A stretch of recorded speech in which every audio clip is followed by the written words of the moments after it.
उदारवाद है उसका ये प्रबल विरोध करता है, पाश्चात्य उदारवाद का, वेस्टर्न लिबरलिज्म। और ऐसे तो लिबरलिज्म तो वेस्टर्न ही है देखा जाए तो इसलिए जो वेस्टर्न जो लिबरल थ्योरी है उसका विरोध करती है, क्योंकि उनका ये मानना है कि western liberalism is nothing but a gateway to capitalism, it is a gateway to imperialism. जो पाश्चात्य जो उदारवाद है ये वास्तव में उदारवाद नहीं है, बल्कि ये उपनिवेशवाद का ये एक द्वार है, ये साम्राज्यवाद का एक द्वार है, ये पूंजीवाद का एक द्वार है। और इसलिए कहा कि इस प्रकार के समाजों में, पाश्चात्य उदारवादी समाज में, पाश्चात्य उदारवादी पूंजीवादी देश में आम व्यक्ति की जो एग्जिस्टेंस है, जो अस्तित्व है, बहुत दुर्दशापूर्ण है, बहुत ही दयनीय है। Individual is reduced to merely a cog of the machine. एक व्यक्ति की परिणति एक औद्योगिक, एक पूंजीवादी समाज में मशीन के एक टुकड़े की तरह से रह जाती है, मशीन के पुर्जे की समान रह जाती है। He is exploited there by the money classes. उनका ये मानना था, therefore they are opposing the western societies. उन्होंने कहा, ये जितने भी विचारक उन्होंने कहा कि जो पाश्चात्य देश के जो समाज हैं वहाँ पर चूंकि औद्योगिकवाद इतना चरम पर बढ़ गया है, इसलिए वहाँ पर धनाढ्यता भी, समृद्धि भी बहुत ज़्यादा बढ़ गई है। But this prosperity is not spread all across uniformly. This prosperity has come to take roots in pockets. अर्थात कुछ स्थानों पर तो बहुत समृद्धि है और कई स्थानों पर तो बिल्कुल निर्धनता है। इसलिए उन्होंने कहा कि जहाँ पर जो निर्धन जो समाज है अमेरिका का, उसके साथ शोषण हो रहा है, उसके साथ वर्ग विभेद हो रहा है, डिस्क्रिमिनेशन हो रहा है। और कहता है ये नीग्रोस के साथ हम देख सकते हैं, इसमें जिप्सीज को हम देख सकते हैं, और साथ साथ इसमें अन्य देशों को के वासियों को भी देख सकते हैं कि जहाँ जिस प्रकार से उनका ये अस्तित्व जिस प्रकार से चल रहा था। इसलिए उन्होंने कहा, उन्होंने मार्क्स की विचारधारा को उन्होंने आह्वान करते हुए कहा कि according two marks had also pointed out the same thing, that man is something like a dead animal in a capitalist society. उन्होंने इस बात को बार बार स्मरण कराया कि मार्क्स ने स्वयं कहा था कि पूंजीवादी पाश्चात्य देशों में मनुष्य एक जीवित शव की तरह से रहता है। Man is like a living dead person in a capitalist society. His existence is no better than that of an animal. एक व्यक्ति का अस्तित्व पाश्चात्य देशों में पशु से ज़्यादा अच्छा नहीं होता है। इसलिए he is revolting against the Western. These scholars of the new left, they are very much against the Western liberalism. साथ ही साथ उन्होंने कहा कि जो Soviet style of communist countries थे, जो कम्युनिस्ट कंट्रीज थे, अब देखिए सोवियत स्टाइल ऑफ कम्युनिज्म है, Soviet style of communist countries है, नॉट मार्क्सिस्ट स्टेट्स, मार्क्सवादी राज्य के बारे में नहीं, बल्कि सोवियतवादी जो साम्यवादी देश हैं। Because again there is a difference between the two. Marx ने जो कुछ कहा था कभी भी उसका यथार्थ में, धरातल में उसको लागू नहीं किया गया, इसलिए उन्होंने इसमें साम्यवादी देशों पर भी प्रहार किया है। साम्यवादी देशों के लिए कहा कि चाहे वो लेनिन हो, चाहे स्टालिन हो, चाहे माओ हो, तीनों ने ही मार्क्स के विचारधाराओं को विकृत कर दिया, विरूप कर दिया। all these three you can say leaders, Mao, Lenin and Stalin, they contributed to distorting the original Marxism. Marks का जो एक शुद्ध स्वरूप था उसमें डाइल्यूट कर दिया, उसको स्पूरियस बना दिया, उसको नकली बना दिया। और इसलिए इन्होंने कहा कि जो वास्तव में जो Soviet style of communist countries हैं, जो सोवियत प्रतिमान पर स्थापित जो साम्यवादी देश हैं जहाँ जहाँ दुनिया भर में, they cannot be the true representative of marks. वो मार्क्स का कहीं भी सही रूप से प्रतिनिधित्व नहीं कर रहे हैं। इसलिए उन्होंने कहा कि यहाँ पर दमनकारी व्यवस्थाएं स्थापित हो गई हैं। They were very much peeved to know or to learn or to study that both Lenin, Mao, that all these three leaders, Lenin, Mao and Stalin, they had committed mass genocides. इन लोगों ने व्यापक नरसंहार को अंजाम दिया अपने अपने देशों में। Together these three leaders must have killed not less than millions of people, millions of innocent people. इस प्रकार की हिंसा को उन्होंने आगे बढ़ाया, इस प्रकार की हिंसा को उन्होंने चारों तरफ उन्होंने फैला दिया, इन तीनों विचारकों, इन तीनों नेताओं ने अपने अपने देशों में। इसलिए न्यू लेफ्ट ने कहा ये तो विशुद्ध रूप से दमनकारी व्यवस्था है। इस दमनकारी व्यवस्था से निकलना तो बहुत अनिवार्य है, चाहे वो साम्यवादी व्यवस्था, इसलिए चाहे वो साम्यवादी व्यवस्था हो, चाहे वो पाश्चात्य लोकतांत्रिक पूंजीवादी देश हों, सब जगह या तो पूंजीवादी समाजों में व्यक्ति का शोषण हो रहा है, उसके साथ भेदभाव हो रहा है, डिस्क्रिमिनेशन हो रहा है, वहाँ पर वो व्यक्ति उत्पीड़ित है, एक आम व्यक्ति, और इसी प्रकार से एक आम व्यक्ति साम्यवादी देशों में उत्पीड़ित है, उसके ऊपर दमन हो रहा है, उसके ऊपर दमन का कुचक्र चल रहा है। Therefore, he wanted to liberate, these scholars, they wanted to liberate the common people or the common masses from both the systems.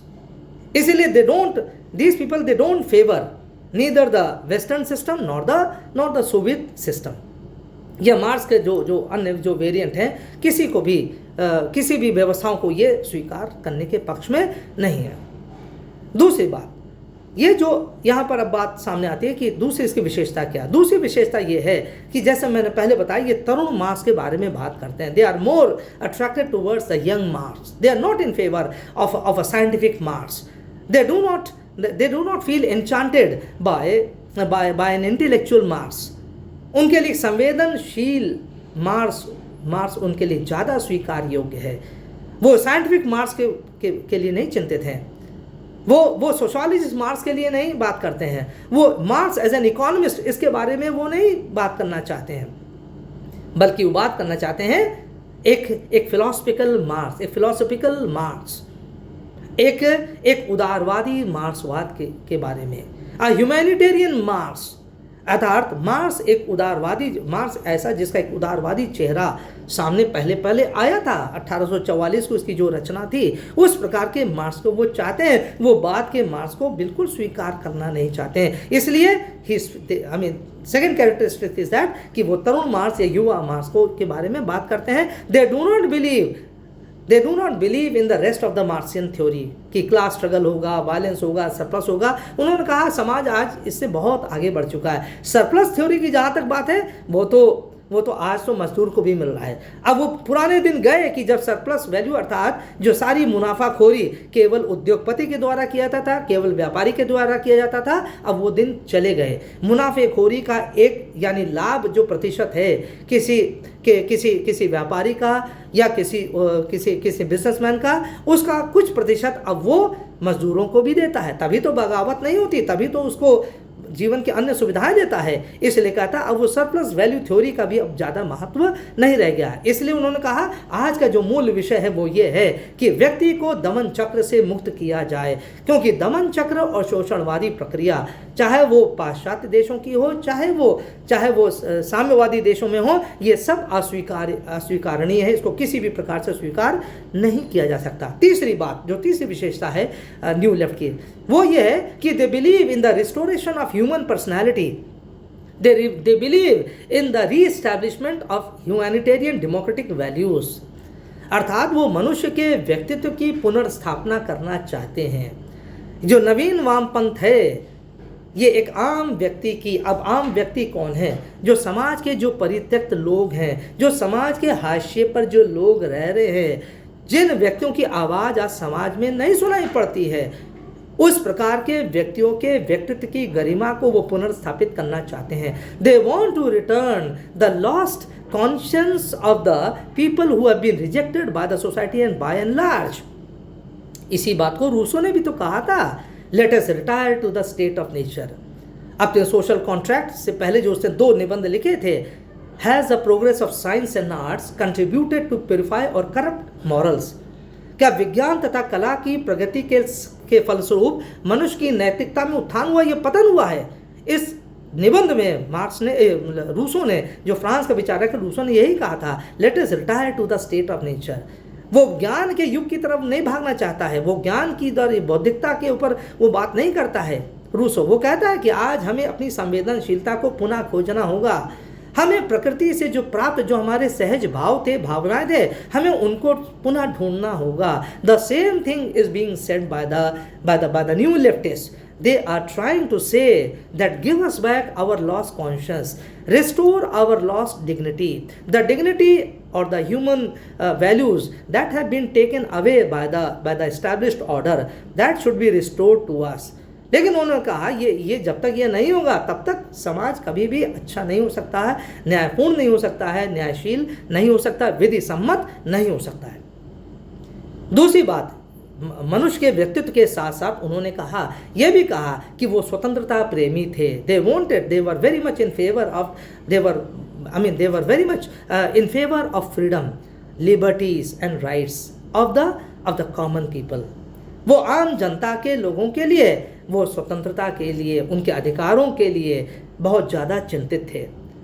क्योंकि जो पूरा न्यू लेफ्ट का जो संवाद है, जो डिस्कोर्स है, that revolves around the theory of deprivation, जो वंचित वर्गों से छीन लिया गया है। और क्या छीना गया है? वो उनसे उनका सम्मान, उनकी स्वतंत्रता, उनके अधिकार, उनकी जो संपत्ति है, संपत्ति भौतिक संपत्ति नहीं, अर्थात उनकी जो उनकी, आप समझे, जो ह्यूमैनिटेरियन जो उनकी प्रॉपर्टी है, वैल्यूज़ हैं, जो उनसे धीरे धीरे करके सब छीन ली गई है, जो उसको मात्र एक पशु के स्तर पर उनको लाकर खड़ा कर दिया गया, उससे भी नीचे के स्तर पर खड़ा कर दिया गया है, उन चीज़ों को पुनः प्राप्त करना चाहते हैं। So they want these humanitarian values to be returned to them, these humanitarian values to be established in the society। और साथ साथ उनको, आम व्यक्ति को, वंचित व्यक्ति को उसके अधिकार दिए जाए, उसको सम्मान दिया जाए, उसको स्वतंत्रताएं दी जाए। इन सब चीज़ों के लिए बहुत ज़्यादा चिंतित हैं। Therefore they have been termed, the new leftists, they have been termed as ethical thinkers, as moralists, as humanists, as universalists। अर्थात इनको नैतिकवादी विचारक कहा गया है, इनको मानवतावादी विचारक कहा गया है, इनको सार्वभौमिकवादी विचारक कहा गया है। They are moralist, they are ethicalist, they are humanist, they are universalist. अर्थात वो लोग इस बात में विश्वास नहीं करते कि सामाजिक और आर्थिक या राजनीतिक व्यवस्था कैसी होगी। They are least worried about these things. उन्होंने कहा ये सारे इश्यूज आप बाद में देखिएगा। What is more important is that first pay attention to the individual, to the common person who has lost everything in this so called modern society, in this so called post industrial society. जो उत्तर औद्योगिक समाज है, इसमें आकर आज व्यक्ति का जो अस्तित्व खो गया है, उसके अधिकार, उसकी स्वतंत्रताएं जो खो गई हैं, उसके ऊपर जो दमन चक्र हो रहा है, जो उसको शोषण उसके साथ किया जा रहा है, पहले इसके बारे में बात करिए। जब व्यक्ति ही नहीं सुरक्षित रहेगा तो सारी व्यवस्थाएं किस काम की। इसलिए उन्होंने कहा है कि जो पॉलिटिकल रिस्ट्रक्चरिंग है या इकोनॉमिक जो रिस्ट्रक्चरिंग है, that can be taken care of later, but first restore the lost humanity, first take care of our people, of our masses. क्योंकि वो देख रहे थे समाज में इसी की सबसे बड़ी चुनौती थी। अगली बात, जिस बात को लेकर बहुत ज़्यादा चिंतित थे ये जो न्यू लेफ्टिस्ट थे, वो ये कहते थे कि आज का जो सबसे बड़ा शत्रु है, चाहे वो पाश्चात्य देशों का समाज हो, चाहे वो साम्यवादी देशों की प्रणालियां हों, सबसे बड़े शत्रु इन दोनों समाजों में है कि जो ब्यूरोक्रेसी है, जो टेक्नोक्रेसी है। इन दोनों ने, ब्यूरोक्रेसी और टेक्नोक्रेसी ने आज के व्यक्ति पर बहुत एक शिकंजा अपना कस लिया है, शिकंजा जमा लिया है व्यक्तियों पर। ब्यूरोक्रेसी ने व्यक्तियों को का व्यक्तिगत जीवन, अर्थात जो ऑटोनॉमी है, हम कुछ अपने बल पर कुछ कर सकें, हम स्वतंत्र चिंतन कर सकें, हमारा कुछ योगदान हो सके समाज में एक व्यक्ति के रूप में, उस सबको हमसे छीन लिया है। टेक्नोक्रेसी बात करता है जो तकनीकी तंत्र है। इस तकनीकी तंत्र ने व्यक्ति को एक मशीन की तरह से छोड़ दिया है, एक मशीन के पुर्जे की तरह से बना के रख दिया है। यानी जो स्किल्ड पर्सन है उसी का ही मान सम्मान होगा, जो अनस्किल्ड होंगे they will be simply left aside. या तो आप बहुत पढ़े लिखे हो, स्किल्ड हो, तब तो आपका समाज में स्थान है, समाज में सम्मान है। Otherwise if you are bereft of these things, then you are not the one who will be taken care of। इसलिए उन्होंने कहा कि दोनों समाजों में, चाहे पाश्चात्य समाज हो चाहे समाजवादी देश हो, सब जगह इन दोनों चीज़ों का प्रकोप बढ़ रहा है। ब्यूरोक्रेसी बढ़ रही है, टेक्नोक्रेसी बढ़ रही है, और आज पूरे समाज में सेंट्रलाइजेशन ऑफ पावर्स बढ़ता जा रहा है, समाज में शक्तियों का केंद्रीकरण बढ़ता जा रहा है। इसलिए व्यक्तियों की ऑटोनॉमी जो है, व्यक्तियों की जो स्वायत्ता है, लगभग आज वो समाप्त हो चुकी है। इसलिए they are very much they are very much disturbed to see the growing anti-human tendencies in the society, the growing totalitarianism in the society. समाज में जो सरकार का जो शिकंजा बढ़ता जा रहा है, जिसको टोटलिटेरियन सोसाइटी कह सकते हैं, अर्थात एक सर्वाधिकारवादी राजनीतिक प्रणाली का जिस प्रकार से उदय होता जा रहा है, सभी देशों में, उन सब को लेकर ये बहुत ज़्यादा चिंतित हैं। इसलिए इन्होंने इस बारे में भी अपनी महत्वपूर्ण अपनी बातों को सामने रखा है। अगली बात, नेक्स्ट जो बात एक और आती है, वो बात यह है, यहाँ पर उन्होंने इतनी सारी कुछ बात कही, वहीं पर they are also in favour of violence, वो हिंसा के भी समर्थक हैं। They favour violence for bringing about a change in the society. ये थोड़ा सा एक विस्मयकारी एक बात अवश्य है कि they believe that perhaps society can never change if there is no violence in the society. समाज में यदि हिंसा नहीं तो समाज में परिवर्तन आ ही नहीं सकता है। फॉर एग्जाम्पल चेज गुएवरा, जो एक विचारक हैं फ्रैंकफर्ट स्कूल के और जिनको न्यू लेफ्टिस्ट कहा जाता है, इन्होंने तो गुरिल्ला वॉरफेयर को कहा कि it is justified when you are fighting against an established government, therefore there you need to have this kind of strategy. आप सरकारी फोर्सेस के साथ, you cannot simply fight the government forces face to face. आप उनके साथ आमने सामने का युद्ध नहीं कर सकते हैं, because they are much stronger. Therefore guerrilla warfare is very much justified. और इसलिए इन्होंने कहा कि अगर आप ये भी नहीं करेंगे, अगर आप छापेमारी युद्ध ये युद्ध की प्रक्रिया नहीं अपनाएंगे, तो you will always remain in subordination. एक दमन चक्र चलता रहेगा, चाहे वो कोई भी समाज हो। इसलिए छापेमारी युद्ध करना, this kind of warfare is very much desired. तो चे गुएवरा ने भी इस बात को प्रमोट किया। फ्रांस फैनन, जो एक और इसके एक बड़े विचारक हैं इस समूह के, उन्होंने कहा कि जो यदि हिंसा की जो प्रज्वलित अग्नि है, यानी जो क्रांति से जो हिंसा उत्पन्न होती है ना, क्रांति भी अगर सशस्त्र क्रांति है हमारे संविधान में, तो क्रांति या सशस्त्र क्रांति तो बिल्कुल ही आउटलॉड है। लेकिन उन्होंने कहा कि जो क्रांति है, क्रांति में जो हिंसा होती है और हिंसा की जो आग होती है, यदि उस आग से सारे राष्ट्रीय स्वतंत्रता आंदोलन पास नहीं होते हैं, यानी वो एक ऐसा मीडियम है, क्रांति की क्रांति की जो आग है, यदि वो सारे स्वाधीनता संग्रामों को उससे पवित्र नहीं किया जाएगा, तो इसका बहुत अधिक संभावना है कि पुरानी व्यवस्था दोबारा आ जाएगी, स्थापित हो जाएगी। The old order will once again come, क्योंकि हिंसा से ही बुरे लोगों का अंत होता है। ये फ्रांस फैनन का ये मानना है। और यदि हिंसा को व्यापक रूप से हम स्थापित नहीं करेंगे समाज में, यानी जब तक हम शोषणवादी तत्वों को हम हिंसा के माध्यम से समाप्त नहीं कर देंगे, तब तक हम एक नए ऑर्डर को स्टैब्लिश नहीं कर पाएंगे। और यदि इस प्रकार की हिंसा के बिना अगर समाज या आधी अधूरी हिंसा से ही नया समाज बनाने का प्रयत्न करेंगे, तो इसमें अवसरवादी पुनः इसमें शामिल हो जाएंगे। इस प्रकार के शोषणवादी तत्व तुम्हारा इसमें एंटर कर जाएंगे। इसी तरह एक और विचारक जो कामाइकल जो एक नीग्रो जो विचारक है, उसको तो बड़ा विस्मय होता है कि क्या कोई सामाजिक परिवर्तन बिना हिंसा के भी संभव है। Can the restructuring the society take place even without violence? Can a new society be established in the absence of violence also? भाई हमारे यहाँ तो हम लोग गांधी जी का बड़ा नाम आदर्श इसीलिए लेते हैं क्योंकि उन्होंने अहिंसा का ही उन्होंने मार्ग अपनाया, और हमारे संविधान में भी इन्हीं आदर्शों को स्थान दिया गया है। लेकिन ये जो विचारक हैं, ये जो न्यू लेफ्टिस्ट हैं, they don't believe in non violence.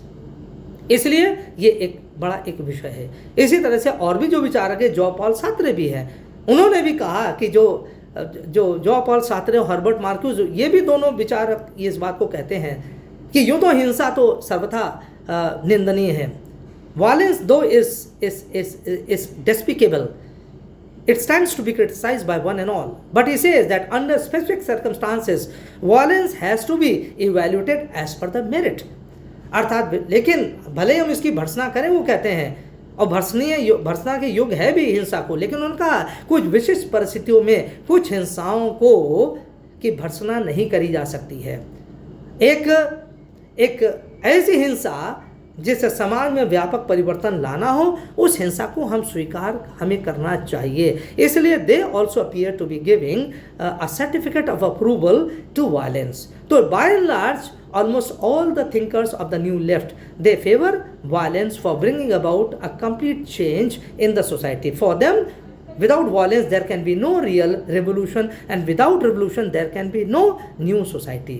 इसलिए इनके विचारधाराओं का ये एक बड़ा महत्वपूर्ण लेकिन किंतु एक विस्मयकारी एक ये विशेषता है।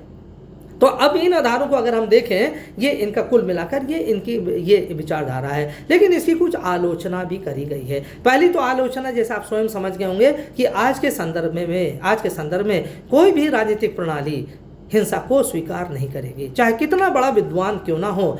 But no scholar would be accepted by the humanity और by the nations whosoever tries to promote, whosoever tries to glorify violence in any way. In fact, ever since the establishment of the United Nations, violence is supposed to have been rooted out from the international order. इसीलिए संयुक्त राष्ट्र की स्थापना हुई है कि अब हिंसा का रास्ते अपनाने की जरूरत नहीं है, उसके लिए अब संयुक्त राष्ट्र इस बात को देखेगा। दूसरी बात कहा गया है कि जो नए बुद्धिजीवी, इनको कहा गया these are the new intellectuals, लेकिन आलोचक ये मानते हैं these are not new intellectuals, but these are the new half baked intellectuals. ये नए बुद्धिजीवी नहीं है, ये नए अधकचरे बुद्धिजीवी हैं, आधे तपे हुए आधे ही पके हुए ये बुद्धिजीवी हैं। यानी ये विशुद्ध रूप से बुद्धिजीवी नहीं है। इन्होंने कुछ बातें कहीं से उठाई, कुछ बातें अराजकतावादियों से उठाई, कुछ बातें इन्होंने मार्क्सवाद का स्टालिन से लिया, कुछ बातों को उन्होंने कहीं और से अन्य सोर्सेस से लिया, कहीं अनार्किस्ट से लिया। इन सब को मिलाकर इन्होंने एक नई थ्योरी सामने रखने का प्रयास किया है। इसलिए इन्होंने इसकी आलोचना करी, इनकी आलोचना करी गई है कि these are half baked intellectuals, ये इनका अधकचरा ज्ञान है। They are not true philosophers और not true ideologues. There are many slips, there are many points of criticism in their philosophy और in their ideology। इसलिए इन सभी की बातों को लेकर बहुत व्यापक रूप से लोग उत्साहित नहीं हैं इनको स्वीकार करने के लिए। तो इन आधारों पर कुछ आलोचनाएं करी गई हैं, किंतु अंत में जब हम इसको समराइज करेंगे तो इसको यही कहा जा सकता है, चाहे इसकी कितनी भी आलोचना क्यों ना कर ली जाए, but they definitely contributed to a sort of new thinking they gave a new thinking to the scholars or to the academia। इन्होंने बुद्धिजीवी वर्गों के मध्य इस संसार में एक नई विचारधारा को रखने का प्रयास किया है। Particularly they try to reestablish Marxism in altogether a different circumstances when the old circumstances had ceased to exist, they brought in a new theory under new circumstances। तो इसलिए इनका योगदान यह है कि इन्होंने मार्क्सवाद की लॉ को बुझने नहीं दिया, बल्कि भले इन्होंने मार्क्सवाद की बहुत आलोचना किया है, लेकिन मार्क्स ही इनके मूल प्रणेता कार्ल मार्क्स ही हैं, क्योंकि जो 1844 की कृति है the economic and philosophical manuscripts of 1844, यही इनके दर्शन का मुख्य आधार है, यही फ्रैंकफर्ट स्कूल के दर्शन का भी मुख्य आधार है।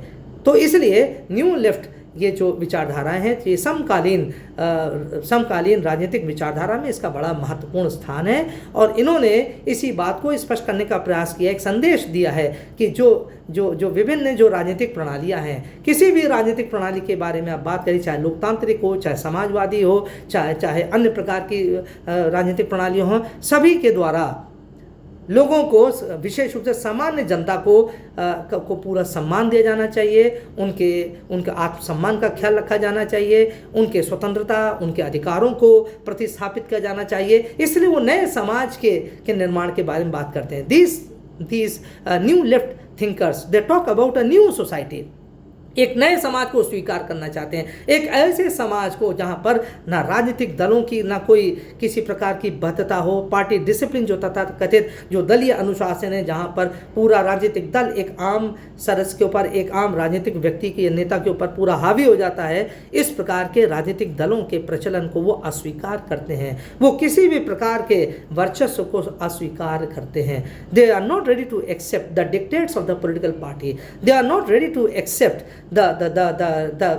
you can say the repression of any big power or authority. The big power authority may be in the form of bureaucracy or in the form of the political parties, है ना। तो इसलिए ना वो राजनीतिक दलों के, ना वो नौकरशाही के, ना वो टेक्नोक्रेटिक टेरर को स्वीकार करना चाहते हैं। इसलिए सभी चीज़ का वो विरोध करते हैं और कहते हैं एक ऐसे समाज का निर्माण करने का प्रयास करना चाहिए जहाँ पर एक आम व्यक्ति सुखी रूप से, सुख से और सम्मानपूर्वक अपना जीवन व्यतीत कर सके, बिना भय के, बिना संशय के। और ऐसे समाज के निर्माण में वो सभी देशों का आह्वान करते हैं। ये इसका महत्व है।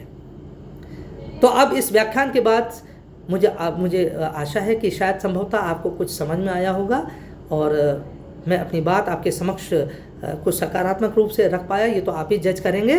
But at least this will give you some food for thought, है ना। इस आधार पर आप कुछ आगे इस पर अध्ययन कर सकेंगे और and I hope that you are going to build your answer on the lecture that I have just now delivered through this video and wish you all the very best once again। आप लोग बहुत अपना ध्यान रखिएगा और साथ साथ अध्ययन करते रहिएगा, पढ़ाई करते रहिएगा and don't just get bog down by the syllabus और बाय द एग्जामिनेशन। सब कुछ होगा, सिलेबस भी होगा, एग्जामिनेशन भी होगा, but don't be tense under any circumstance, है ना। किसी परिस्थितियों में अपने आप को तनाव में ना रखिएगा। I will try to contribute my very best to covering the syllabus as well as for solving all your queries or problems, है ना। With this, goodbye। आप लोग को बहुत बहुत धन्यवाद, है ना। नमस्ते।